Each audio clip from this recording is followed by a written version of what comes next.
even if I did believe in a God, I never would have fathomed that you could actually encounter God the way that I had that encounter when the man prayed for me. One thing he zeroed in on was a relationship that you were having at that time. Tell us about Amanda and how she played a role in your life. Well, he started with a statement about my father and said, even though you've never known an earthly father, that God will be a better father to you than any earthly father could ever be. And when he said that, I thought, I don't need a dad. I don't care, about that. And then he said, God has seen you when you cry yourself to sleep at night. And that was the loneliest part of my day. And he said, there have been questions in you about who you are, your identity, about your sexuality, and you have been going down a road that the farther you go down this road, the farther away you're going to go from what God has for you. And he has so many amazing things for you. And I remember being shocked because it felt so bold of him to speak about that. And at the same time, there was not a hint of condemnation. There was not a hint of disgust. It was just this, I'm going to cry thinking about it. It was just this, what I would explain in the moment as the love of a father that I could never conceive of the love of a father in the way that this man's voice and eyes and countenance was towards me. A girl he didn't even know. And just knowing that he looked at me as a creation of God, not even a sinner, but just somebody that God had a hope for. And so when he spoke about my relationship, it was with such a softness, and it was very shocking. The whole tone of everything was very shocking, and that's what made me stand still. And when he spoke about that relationship, it was like so apparent. Besides the crying myself to sleep at night, and then my relationship, put together those two things, there was just like, okay, God is talking to me. And God knows everything about me. And, it was just like, okay, I'll let you pray for me. Yeah. Because you talk about the fact that almost every woman in your family, in your life, had a bad relationship with a man. You had seen men in such negative ways, right? And role models in your life. And so you had kind of taken an angry countenance towards men, and were just very distrustful of men. Yes. Am I correct? Yes. So that kind of led to a relationship that you had with a best friend that became a closer relationship. I don't know how much you want to talk about that, but... Yeah, well, it did become a romantic relationship. And even growing up, I was taught that romance and falling in love is not something you can control. And you never look at the outside of a person because that's not going to last. You always look at the heart. And so for me, to fall in love didn't have any boundaries. That's what I was taught by society, by movies, by, the people that I was close to growing up, the people that were kind to me. And so for me, when I was growing up, I always wanted to side with people who had a different perspective and who were persecuted in my mind. So I was really proud when I was younger to be in a southern Mississippi. This is a very taboo thing. I was very proud to side with a homosexual community and say, oh yeah, even though I wasn't in a relationship, if somebody would hit on me, I would say, oh, I'm gay, and just watch their reaction and see if they had hatred, immediate hatred, So my heart was really to love a group of people that were outcasted, even just by identifying that way. And also, my own natural inclination was that there are no boundaries in being in love.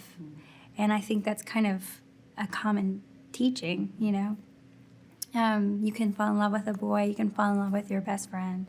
And the truth is, our hearts are deceptive. And I know that now after having been married when I was 18, divorced when I was 21, feeling in love with somebody, watching my husband have, problems with lust in my first marriage, and feelings towards women who weren't his wife, and me having emotional feelings towards maybe a man that wasn't my husband, that our hearts are deceptive. And we don't just, and like to find that God actually created our hearts as a sacred place, and our emotions and our sexual feelings as a sacred place in us, and that he actually does have things that, a reason for those feelings, that they're not bad, but they're meant to be sacred, and to recognize in that moment, wow, he's speaking to very, parts in me with such a love and such like gentleness, that he's handling me in such a gentle way, to be able to talk about, to be able to see me as a person separate from those feelings, and that those feelings are also part of me, but just one part, It's funny because I wrote a note down in my notes that said, you really did die that day. It was like the old Lacey died, Yes. and all of a sudden this new Lacey came out. And the next day you wake up and you talk about walking down the street to school, and you're talking about seeing the birds and hearing, the birds that annoyed you, before. Yes. Now you're hearing this beautiful music, and you're seeing life so differently. Yeah. Your eyes are just awakened. Tell me about that feeling. It's like you had fallen in love with this man named Jesus. Well, I'm going to cry. I don't know why. When you don't believe in God, and you believe everything's an accident, and you believe that you are an accident, you're just a random thing that happened, and you get to make up your own destiny, and you get to make up what's good and what's bad and what's right and wrong, and when you die, and that's it. And everything else is filtered through that. Things that annoy you, things that you wish weren't the way they were, you have every right to be angry and to hate it, and to wish that it's just not there. If you don't understand it, there's not necessarily a need to try to understand,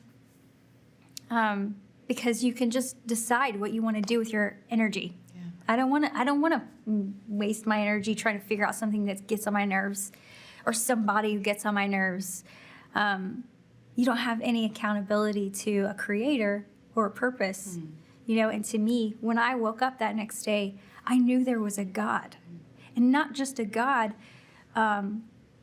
that was far off, or that didn't know about me, or that didn't care, or that just made something and watched it produce. But it was a God who loved me as I was, and had this, I just understood in my encounter with him that he had a desire for my life to be something more than what I could think of on my own. And so whenever I woke up the next day and I noticed creation, I noticed trees and realized God made trees. There's a history of trees all the way back to the beginning of when he made trees, and there's something he's saying in the creation of trees and the creation of birds and the creation of fall. There's something that God's saying. A guy gives you a bouquet of flowers, and God gives you spring and fall and snow, and it's like something so overwhelming to think all of a sudden there wasn't a God the day before, and now there's a purpose. And that God created it on purpose, and that the world is a gift to us, and that people are his art. And that there is such a love like you've never known in encountering him. So you went to school, and a couple days later talked to Amanda, ended that relationship, and started this whole new journey, this passion for Jesus. And that meant into your music as well. But before Flyleaf and all that stuff, there was a tumor on your throat. Yeah. And so tell us about that, how God just touched you in such an amazing way. Yeah, well, when I actually was in a church where people actually prayed for healing, in this Baptist church, and they would pray the scriptures, they would pray a scripture, and this man prayed for him, and I was, like you said, I had gotten a tumor in my throat. I had a lump on my neck. I went to the doctor. They said, there's a tumor there. We don't have the capabilities here to test it, so we're going to send you to Tulane University in New Orleans, an hour away. And before I went to my appointment in New Orleans, I went to church, and my grandmother said, she has this tumor, we're going. So everybody prayed for me. And a woman prayed very specifically over my neck and my tumor. And when I went to Tulane, they couldn't find any mass at all, even before they could they wanted to retake and find where it was when they did a sonogram. And they couldn't find it at all, and they were questioning. They were like, are you sure these are the right, pictures we have here? And they were like talking to their assistants, you didn't bring me the right stuff, blah, blah, blah. And so it was really interesting because I was just kind of giggling inside like, oh my gosh, it's gone. Wow. So. And you committed that you would sing for Jesus, that this was, God was giving you a second chance, and you were going to dedicate your music to God. My voice, for sure. Your voice. Whatever, yes. Yeah. And so we fast forward a little, and you start this band. At first it's called Passerby. Tell us about the band and why you decided to name it Passerby, because I think that's an interesting story. Well, Passerby is the name of anyone. Yeah. And that's what I felt like this idea of being rock stars was, like with my encounter with God, I understood that we all have value and immense value. And when we have rock stars, it tricks us into thinking some people are bigger and better and more special than others that aren't on stage. And so my idea for naming our band Passerby was to show we're just a regular person, like anybody who has a story. You have a story.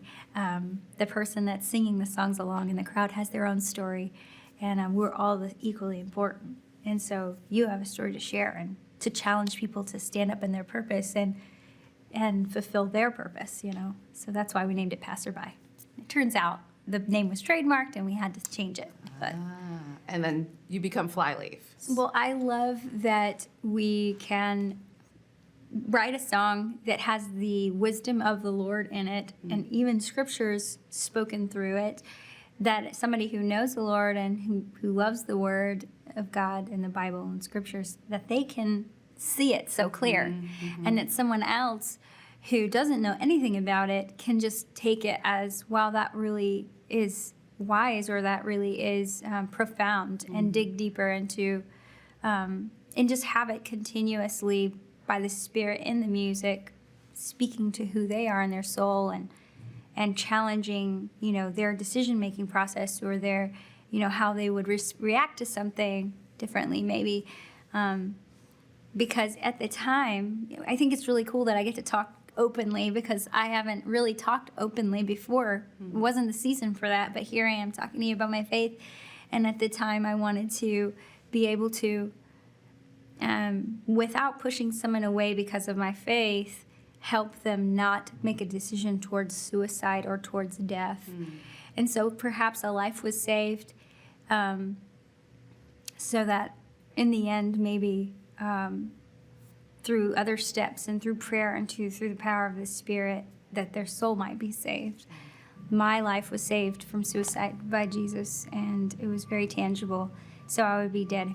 I was like, if I am not doing this for Jesus, I'm not doing this.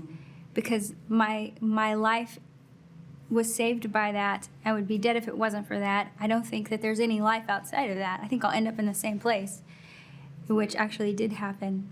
I did struggle with feeling suicidal after I became a Christian. And the only reason I could come up with to stay alive was this verse that I would write on my arm and on my wrists, and I would say, you are not your own, you were bought with a price. So I don't know. That's a whole nother book too. It's definitely a long. There's so much. The book is called "The Reason: How I Discovered a Life Worth Living: Revelations of a Rock Princess." Thank you so much, Lacey. Well, it was a pleasure. There's so much more we could chat about, but thank you. Yeah, thank you.